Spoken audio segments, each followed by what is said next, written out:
was a quiet and sultry night. Karen Vegman had just come home from her trip upstate. The neighbors were still away, and the apartment had a strange and brooding aura. Little did Karen know, something was waiting for her. There was an empty, desolate feeling that made her pause for a moment.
By the next evening, everyone in the Untown apartments had heard about Karen Vegman's sudden and horrifying murder.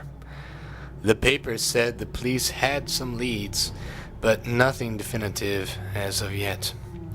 As for the motive, it was still unknown. These thoughts sent a chill up the spine of Allison Scott, who lived one floor below Karen Vegman and had not heard a peep from the apartment above while the murder took place. Tonight, Allison is on the lookout.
Ricardo. Cesar, I got your mail again. Hello?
3 days had passed, and the Untown apartment complex was a literal hub for the local police, federal agents, and forensic specialists from just about every major law enforcement organization.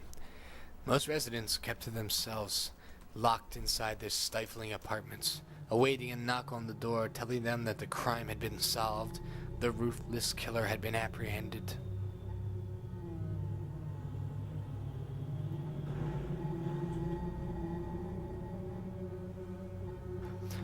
Others simply vacated, taking shelter with friends or relatives until the local news announced an end to this week-long murder mystery. For Laura Cole, the notoriously corrupt building superintendent, however, it was business as usual, collecting rent and reprimanding her tenants while ignoring the real issues: broken air conditioning, malfunctioning elevators, and jammed windows. But as the sun sets and this investigation comes to a day's end, Laura Cole will have one more issue to deal with. Because he's out of town. Well, I'm sorry. There's nothing I can really do until he gets back. Well, there's nothing I can do. He's out of town. I don't know where he is. Look, I'm sorry. I'm sorry, Miss Heath. That's just how it is. Why? Because I'm the landlord, that's why. Look, I've got things to do.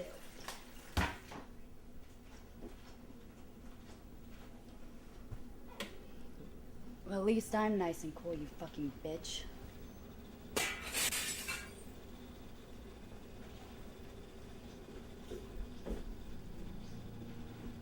The next morning, the remaining residents of the Untown apartments wonder if they'll be next. Will they too fall prey to this heartless killer invading their homes, or will the police do their job and stop this evil? All they can do is wait and reflect on the events of the last 3 days. Everyone grieved when Karen Vegman turned up dead in her quiet, cozy apartment. Things may have been different if she wasn't the bringer of unrequited love to so many admirers. If she had given more of the tenants of the Untown complex more of her attention rather than her disapproving glances. Someone so beautiful should have been with someone that night. But instead, she was alone and defenseless. 24 hours later, Allison Scott joined her. She might have lived a longer life had she not established a reputation as the snooping neighbor, poking her nose in things that didn't concern her. Had she been a friend and not a nag, she may have had less enemies lying around her. But you know what they say about curiosity.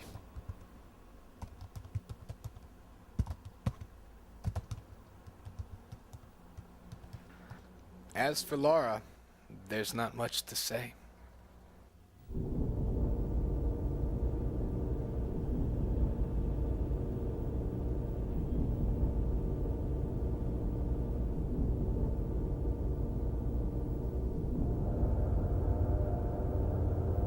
All she had to do was fix the fucking air conditioner, bring a little relief to the tension in this building, but instead, she chose to keep it hotter than hell.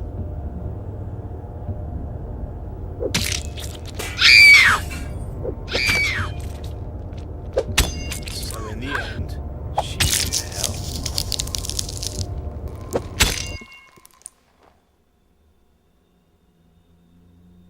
The murders have ceased, and fortunately, for the remaining tenants of Untown, this story has a happy ending. Careful forensics will find intentionally placed fingerprints and strands of hair. Detectives will conclude that the murderer is the tenant himself, for all entrances and exits to the building have been guarded. Police radios will crackle with urgent information, and guns will be drawn.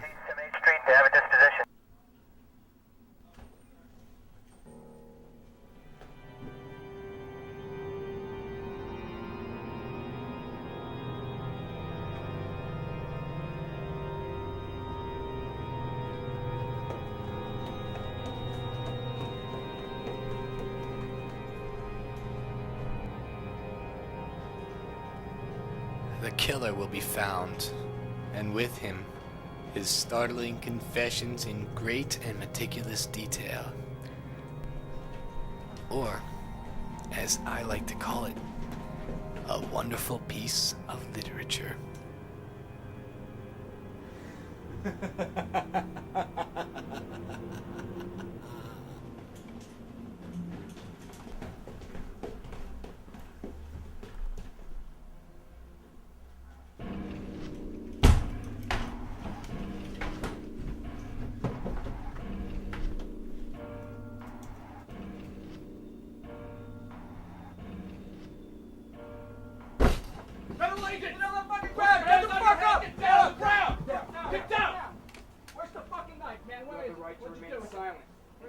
Say can and will be used against you in a court of law. You have the right to an attorney. If you cannot afford an attorney, one will be appointed to you. You understand these rights as I have read them to you today.